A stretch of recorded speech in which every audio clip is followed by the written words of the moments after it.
मुझे तुम्हारी दया की ज़रूरत नहीं है। रवि को आराम की ज़रूरत है। उसे कुछ पैसों की ज़रूरत थी। उसे तुम्हारी मदद की ज़रूरत पड़ेगी। आज हम सीखने वाले हैं कि इस तरह के वाक्य, इस तरह के सेंटेंसेस को अंग्रेजी में कैसे बनाया जाता है। इनके लिए हम यूज़ करते हैं एक मॉडल वर्ब जिसका नाम है नीड। तो नीड का मतलब होता है ज़रूरत होना, आवश्यकता होना या फिर चाहिए। मतलब कुछ करना चाहिए या किसी चीज़ की ज़रूरत है या ज़रूरत थी या ज़रूरत होगी, उसके लिए हम नीड का यूज़ करते हैं। तो सबसे पहले इसके हम देखते हैं प्रेजेंट वाले सेंटेंसेस। सबसे पहले हम एक सिंपल सा सेंटेंस लेते हैं, उसे नौकरी की ज़रूरत है। तो इसमें हम क्या लिखेंगे, ही नीड्स अ जॉब। अब आप सोचेंगे नीड के साथ ये एस क्यों आया है। तो ये है प्रेजेंट इंडेफिनिट टेंस का सेंटेंस। आप मेरा प्रेजेंट इंडेफिनिट टेंस का वीडियो देखेंगे तो ये आपको अपने आप ही क्लियर हो जाएगा कि नीड के साथ एस क्यों आया है। नीड एक वर्ब है, उसके साथ हमारा एस या ईएस आएगा अगर कभी भी हमारा सब्जेक्ट थर्ड पर्सन सिंगुलर होगा, यानी कि कोई तीसरा इंसान और वो भी एक वचन का।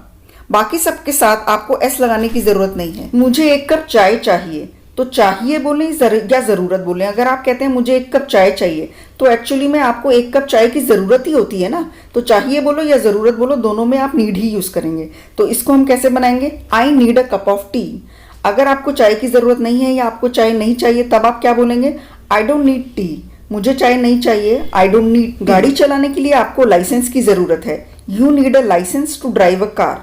आ जाना अगर किसी चीज़ की ज़रूरत हो, come if you need anything. मुझे तुमसे झूठ बोलने की ज़रूरत नहीं है, I don't need to lie to you.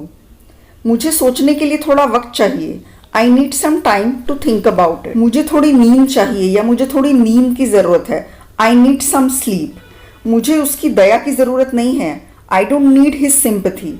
I don't need his sympathy. तुम्हें मुझसे भागने की ज़रूरत नहीं है, you don't need to run from me. हमें उससे बात करनी चाहिए, we need to talk to him. अब ये तो हो गए प्रेजेंट इंडेफिनिट वाले सेंटेंसेस।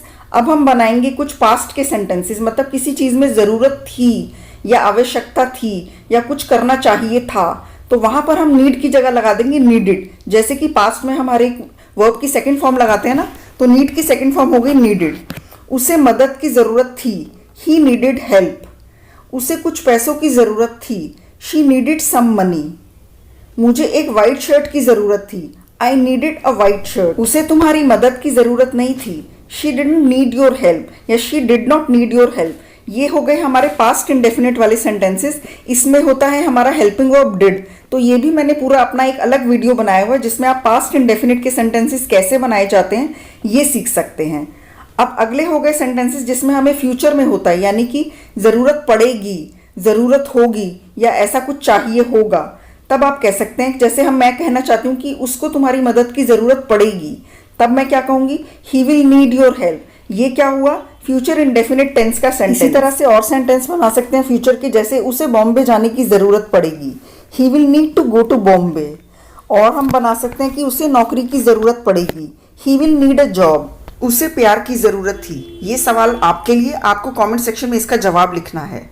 अगर आपको वीडियो पसंद आया हो तो उसको लाइक ज़रूर कीजिए, चैनल को भी सब्सक्राइब कीजिए। और आपकी जो क्वेरीज हैं या फिर आप बताना चाहें अगर मुझे कि किन टॉपिक्स पर मैं वीडियो बनाऊं, तो आप मुझे कमेंट सेक्शन में ज़रूर बताइए। मैं आपसे जल्दी ही मिलूंगी अगले वीडियो में।